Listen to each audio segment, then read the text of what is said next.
Lihat pada dua kisah ini. Anda kenal Imam Syafi'i? Kenal ke tak Imam Syafi'i? Aku bermazhab Syafi'i. Takkan tak kenal Imam Syafi'i? Cuba sebut nama penuh Imam Syafi'i. Aku mazhab Syafi'i. Sebut nama Imam Syafi'i. Imam Syafi'i lah. Tu je jawapan kita tak? Bukan lagi suruh sebut nama kitab dia. Bukan lagi suruh sebut manhaj dia. Bukan suruh sebut cara dia menulis kitab fiqh. Bukan cara sebut dia menulis kitab hadis. Tak lagi. Nama pun tak lepas dah. Tapi itulah dakwaan kita, mazhab Syafi'i. Baik. Reputasi ulama ini begitu besar dan luas. Lebih-lebih lagi otoriti dan integriti dia dalam mengeluarkan perkataan dan pandangan cukup dijaga. Dia cukup warak dalam bab ini. Satu hari dikisahkan, dia keluar daripada rumah dia menaiki seekor unta. Siapa yang naik unta? Imam Syafi'i. Di pertengahan jalan dia dihadang oleh sekumpulan beberapa orang pemuda. Pemuda ni hadang dia, sekat dia, halang dia, bukan nak pukul dia, bukan nak tibai dia, tapi menghormati dia sebagai seorang ulama besar yang mempunyai reputasi yang tinggi. Cuma nak mengajukan satu soalan. Wahai Imam, kami sedar kamu mempunyai ilmu yang banyak, reputasi yang tinggi, warak dalam mengeluarkan kata-kata dan pendapat, tapi tolong jawab satu soalan. Baiklah, apa dia soalan tu? Soalan kami ialah, ingat ke nak tanya hukum fiqh? Ingat ke nak tanya masalah tauhid? Ingat ke nak tanya masalah hadis? Soalan kami ialah, berapakah jumlah kaki unta yang kamu sedang naik sekarang? Tu je nak tanya. Berapa jumlah kaki unta hak kamu sedang naik sekarang? Kalau kita berada pada kedudukan Imam Syafi'i, apa jawapan kita?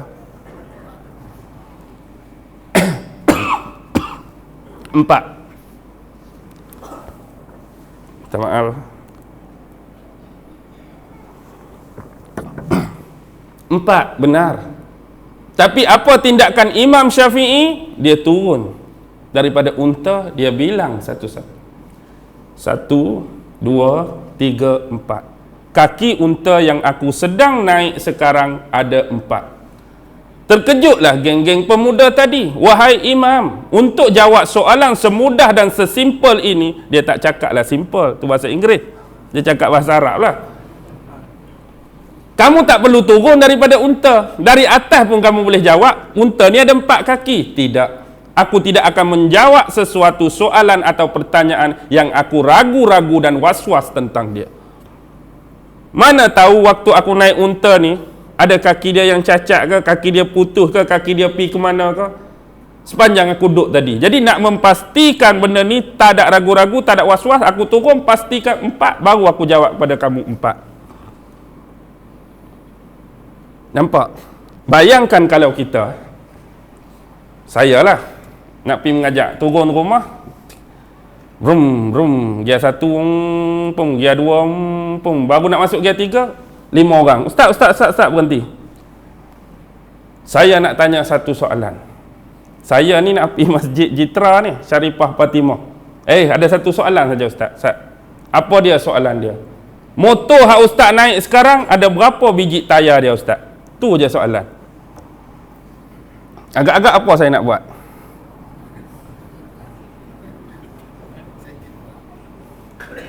Nak ambil warak macam Imam Syafi'i, tongkat motor, mati switch, 1, 2 biji tayar.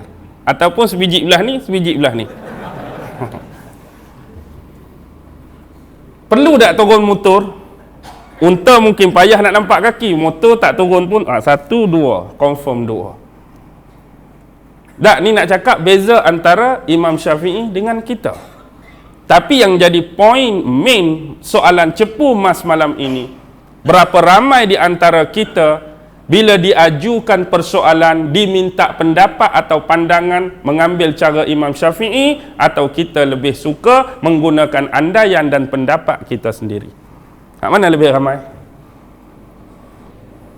Cara Imam Syafi'i ke andaian kita? Andaian kita.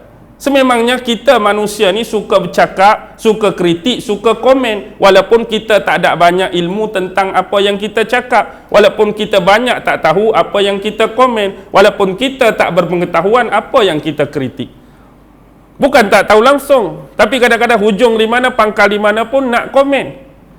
Oh, pada pendapat saya lah, isu ini kita perlu pada pandangan saya lah, benda ni tak salah bagi pandangan dan pendapat kalau hang tahu semua benda. Ambil contoh paling mudah, beberapa tahun yang lepas berlaku kes kehilangan kapal terbang kita MH370. Daripada latar belakang rakyat Malaysia, daripada hak rendah sampai hak tinggi, semua orang nak bercakap, nak bagi pandangan, nak bagi pendapat pasal kehilangan kapal terbang. Kalau orang-orang hak hampir-hampir dan dekat dengan isu kehilangan, mungkin kita boleh pakai separuh, tolak separuh. Siapa dia hak dekat? Mungkin ahli keluarga pilot, mungkin orang kerja, orang besar-besar kerja dengan MAS, mungkin orang-orang yang terlibat dengan menteri pengangkutan dan hal-hal yang seangkatan dengannya. Mereka duk bincang, mereka duk bagi pendapat. Hak ni ada yang boleh pakai, ada yang boleh tolak. Yang jadi masalahnya, hak bawah tu, hak pakcik duk kedai kopi, airport dia tak pernah pi, kapal terbang dia tak pernah naik. Oh, bagi akulah kapal terbang ni hilang ni sebab duduk kena sembunyi pulau ni lah. Dia duduk kampung, kapal terbang tak pernah naik, airport tak pernah sampai. Tapi nak sembang isu, bukan salah dia bagi pendapat. Tapi apa kena mengena hang tak pernah keluar daripada kampung nak hurai bak hilang kapal terbang?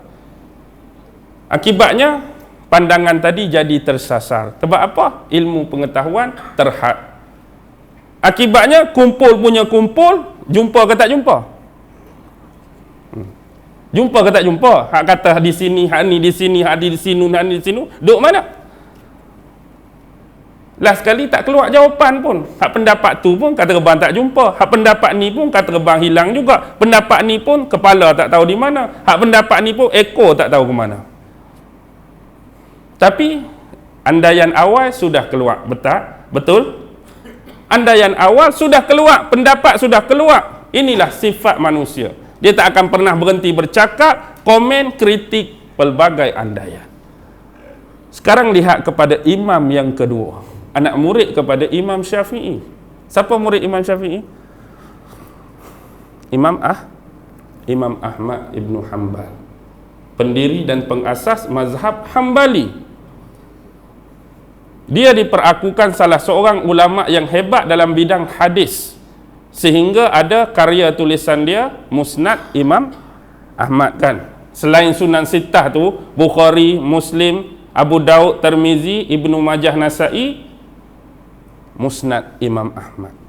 Tetapi manhaj penulisan hadis dia berbeza dengan 6 imam hadis yang lain.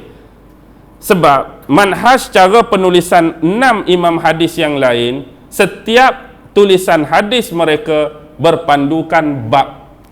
Bukalah Bukhari ke Tirmizi ke Abu Daud, contoh mula-mula bab taharah, hadis-hadis taharah, bab as-solat, hadis-hadis as-solat, bab jenazah, hadis-hadis jenazah, bab makanan, hadis-hadis makanan. Senang kita nak cari. Tapi pendekatan Imam Ahmad berbeza. Dia tulis hadis, dia tak ikut bab, dia tulis ikut list perawi. Contoh Musnad Ahlul Bait. Siapa yang dikatakan Ahlul Bait? Contoh Fatimah ke Ahlul Bait, Hasan ke Ahlul Bait, Husain ke Ahlul Bait, isteri-isteri Nabi. Jadi hadis-hadis yang datang melalui jalur mereka dikumpulkan dalam musnad tu. Musnad sahabat 4, hadis dari Umar, hadis-hadis Abu Bakar duduk dalam tu. Musnad sahabat Ansar, musnad sahabat Muhajirin, musnad Syam, musnad sahabat Basrah, musnad sahabat Kufah. Kalau orang baru nak belajar tentang list nama sahabat, sesuailah dengan cara tu. Tapi nak cari hadis susah ke senang? Susahlah. Aku nak cari bab ta'am. Bab ta'am ni perawi mana? Payah. Jadi kita kena rujuk kepada 6 ni nak bagi senang sebab dia ikut bab. Ni nak cakap cerita manhaj dia tulis hadis. Tetapi satu hari, sebab reputasi dia sebagai seorang ulama besar hadis, seorang murid datang nak belajar hadis dengan dia. Untuk beberapa tempoh dan waktu dia ajak yang basic tentang ilmu hadis, mustalah hadis, jarah wa ta'dil, ilal, manhaj muhaddisin, ilmu rijal dan sebagainya dengannya. Jadi satu masa bila dia rasa diri dia dah menguasai semua ilmu tu, dia tanya guru dia Imam Ahmad, bila masa pula aku ni nak start menghafal hadis? Hak basic-basic hadis ni aku dah belajar, tapi bila aku nak start menghafal hadis? Jadi Imam Ahmad bagi kepada dia sebuah kitab hadis. Dalam kitab ini ada 10,000 hadis.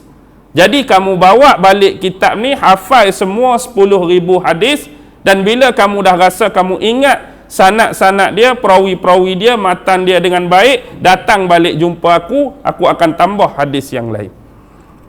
Belajar dah hak basic, lepas tu Tok Guru suruh bawa balik kitab hak berisi 10,000 hadis, hafal dengan baik.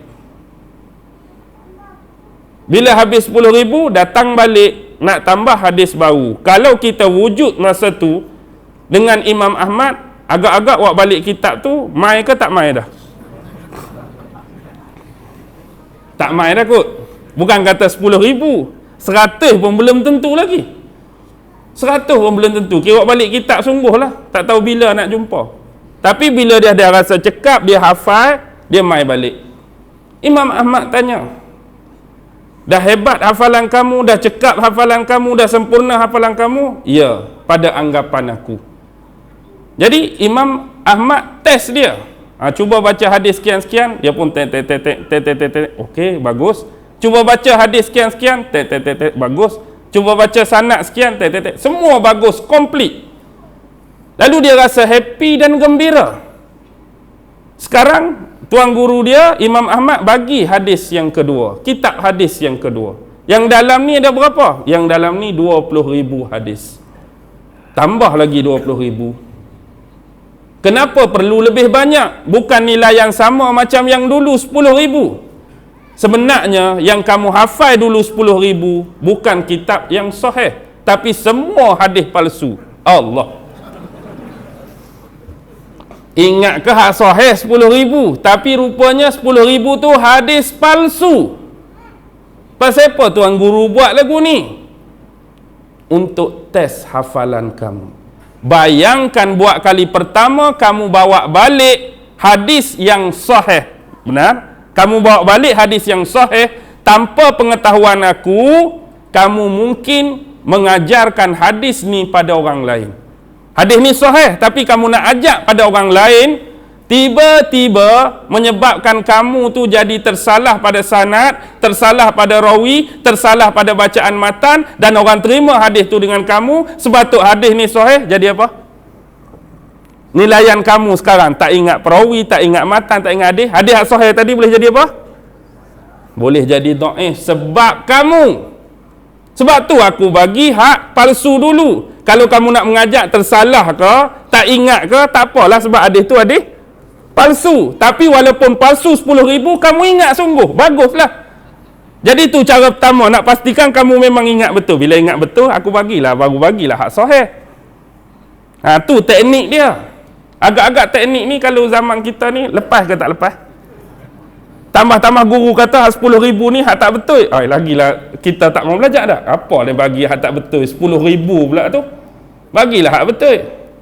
Tapi itulah yang mengajarkan anak murid dia jadi kuat ingatan. Dah hak 10,000 palsu pun lepas, apatah lagi 20,000 hak seterusnya. Mudah-mudahan demikian.